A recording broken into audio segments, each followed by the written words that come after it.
आज पूरी दुनिया हैरान है क्योंकि जो भारत कभी सवालों में था अब वही दुनिया को जवाब दे रहा है। आज हम बात करेंगे हमारे आगे बढ़ते हुए इंडिया के बारे में। रुको, उससे पहले एक बात, और आप वीडियो तो देख लेते हो लेकिन सब्सक्राइब नहीं करते। ये सिर्फ एक चैनल नहीं, ये बदलते भारत की आवाज़ है। अगर आपको अपने देश से प्यार है तो अब सिर्फ देखो मत, साथ भी दो। सब्सक्राइब करो क्योंकि अब वक्त है देखने का नहीं, देश के साथ खड़े होने का। भारत और यूनाइटेड किंगडम के बीच हुआ यह नया व्यापार समझौता केवल एक कागजी दस्तावेज नहीं, बल्कि दो संस्कृतियों, दो अर्थव्यवस्थाओं और दो भरोसेमंद साझेदारों के बीच एक ऐतिहासिक मोड़ है। वर्षों की बातचीत, सैकड़ों बैठकें और अनगिनत प्रस्तावों के बाद जब दोनों देशों ने अपने हस्ताक्षर किए, तब भारत की सड़कों पर, गांवों में, उद्योग क्षेत्रों में और टेक्नोलॉजी पार्क्स में एक नई ऊर्जा का संचार हुआ। पहले जहां केवल पश्चिमी देशों के बाजारों में चीन और कुछ यूरोपीय देशों का वर्चस्व था, अब भारत ने वहां अपनी मजबूत उपस्थिति दर्ज कराई है।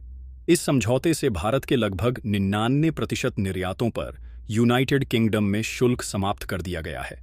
इसका सीधा लाभ छोटे और मझोले उद्योगों को मिलेगा, जो अब बिना भारी टैक्स के अपने उत्पाद सीधे ब्रिटेन में बेच पाएंगे। छोटे शहरों जैसे कानपुर, लुधियाना, कोयंबटूर और तिरुप्पुर के निर्माता अब दुनिया के बड़े प्लेटफॉर्म्स पर अपने उत्पाद रख सकेंगे। भारत के बुनकर अब ये नहीं सोचेंगे कि उनका कपड़ा कितने बिचौलियों के हाथों से गुजरेगा। अब वह सीधा एक ऑनलाइन रिटेल चैनल के जरिए लंदन या मैनचेस्टर की दुकानों तक पहुंचेगा। चमड़े के उत्पाद, जूते चप्पल, गहने, मसाले, रेडीमेड कपड़े, मछली उत्पाद और जैविक दालें अब उच्च दरों पर बिकेंगी और किसानों, बुनकरों और उद्योगपतियों को उनका हक मिलेगा।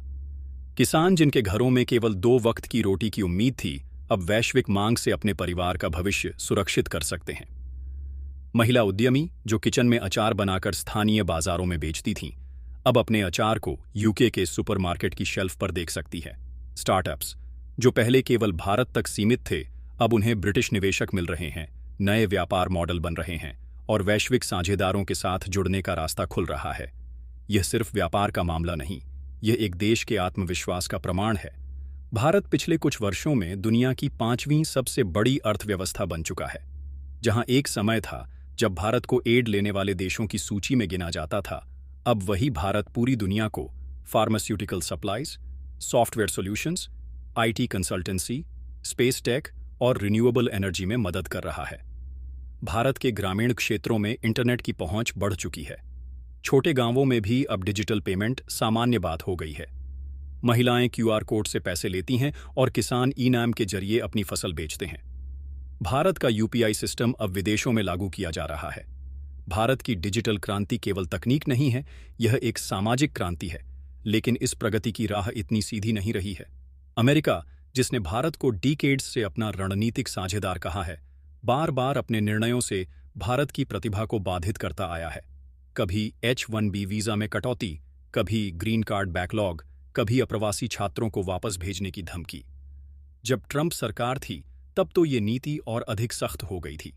उन्होंने यह तक कह दिया था कि भारतीय पेशेवरों ने अमेरिका की नौकरियां छीन ली हैं, जबकि हकीकत ये है कि उन्हीं भारतीयों ने सिलिकॉन वैली में सैकड़ों कंपनियां खड़ी की, लाखों अमेरिकियों को नौकरी दी। इसके बावजूद भारतीयों को अपराधी की तरह देखा गया और उनके साथ दोहरी नीति अपनाई गई। आज भी जब अमेरिका को टेक टैलेंट की जरूरत होती है, तब वह भारत की ओर देखता है, लेकिन जब वीजा की बात आती है, तब वह दरवाजे बंद कर लेता है। भारत के इंजीनियर जो दुनिया के सबसे जटिल सिस्टम डिजाइन करते हैं, उन्हें अमेरिका में आउटसाइडर समझा जाता है। और जब उन्हीं इंजीनियरों ने भारत लौटकर अपने स्टार्टअप्स शुरू किए और भारत को स्टार्टअप नेशन बना दिया, तब पश्चिम को यह खतरा लगने लगा कि भारत कहीं उनका विकल्प न बन जाए। अब जब भारत की GDP ग्रोथ 7% से ऊपर है, जब यहाँ यूनिकॉर्न स्टार्टअप्स की संख्या 100 पार कर चुकी है और जब Bharat renewable energy, defence export, space technology, semiconductors और AI रिसर्च में अग्रणी बन रहा है, तो पश्चिम को ये समझ आने लगा है कि भारत अब केवल एक उपभोक्ता नहीं, आज भारत केवल अपने लिए नहीं बल्कि पूरी दुनिया के लिए समाधान दे रहा है। जिस देश को कभी तकनीक के मामले में विकासशील कहा जाता था, आज वह देश ग्लोबल साउथ की आवाज बन चुका है। भारत ने कोविड जैसी वैश्विक महामारी में 100 से अधिक देशों को वैक्सीन भेजकर यह साबित कर दिया कि वह सिर्फ जरूरतमंद नहीं बल्कि संकट मोचक भी है। जब पूरी दुनिया लॉकडाउन में थी, तब भारत के फार्मा उद्योग ने अपनी उत्पादन क्षमता से लाखों जिंदगियां बचाईं। और यही वह आत्मविश्वास था जिसने भारत को G20 की अध्यक्षता दिलाई। और भारत ने उस जिम्मेदारी को केवल निभाया नहीं बल्कि एक नया वैश्विक एजेंडा स्थापित कर दिया। दुनिया के बड़े देश जहां आपसी टकराव में उलझे रहे, भारत ने one earth, one family, one future का संदेश देकर एकजुटता की नई मिसाल कायम की। लेकिन इसी बीच अमेरिका की स्थिति लगातार गिरती रही। एक समय था जब अमेरिका को देखकर भारत जैसे देश नीति बनाते थे।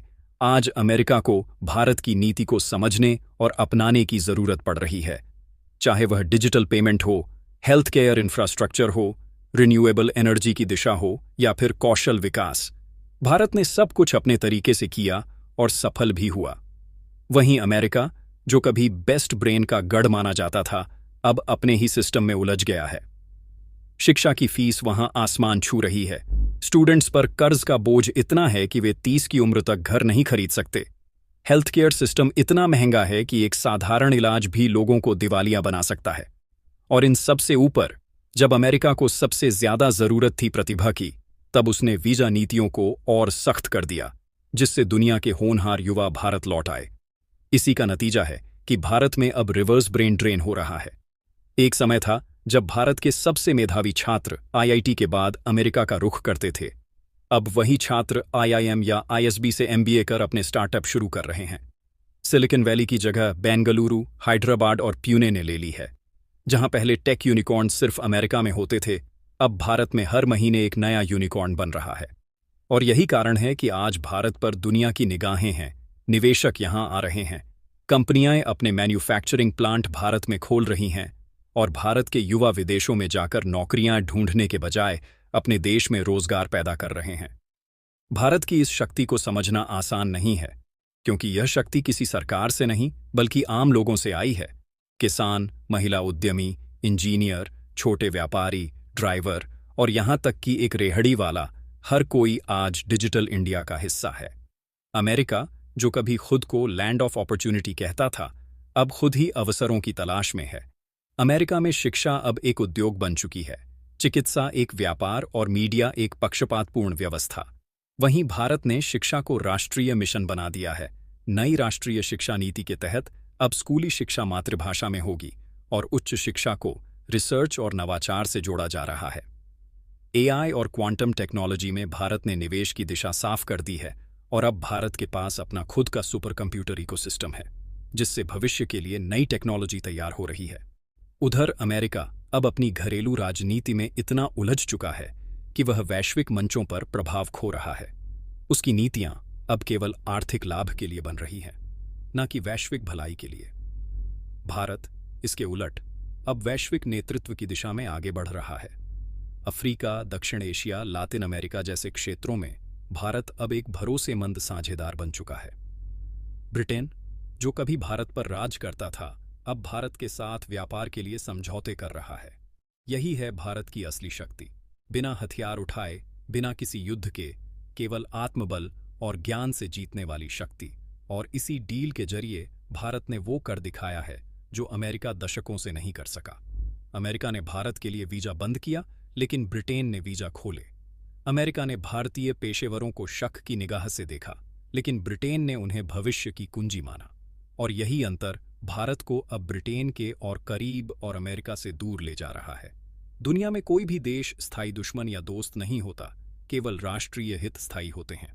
और भारत ने ये बहुत स्पष्ट कर दिया है कि अब वह केवल संबंध नहीं, सम्मानजनक साझेदारी चाहता है।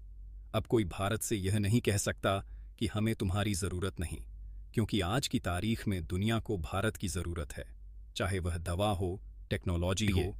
आप ये वीडियो तो देख रहे हैं, शायद आपको यह बातें प्रेरणा भी दे रही होंगी, लेकिन आपने अभी तक चैनल को सब्सक्राइब नहीं किया। इतना ज्ञान, इतनी मेहनत और एक सब्सक्राइब का बटन दबाने में कंजूसी। चलिए, आगे बढ़ने से पहले एक बार सब्सक्राइब कर दीजिए। इससे न सिर्फ हमारा हौसला बढ़ेगा, बल्कि भारत की ये सकारात्मक कहानियां और लोगों तक पहुंच सकेंगी।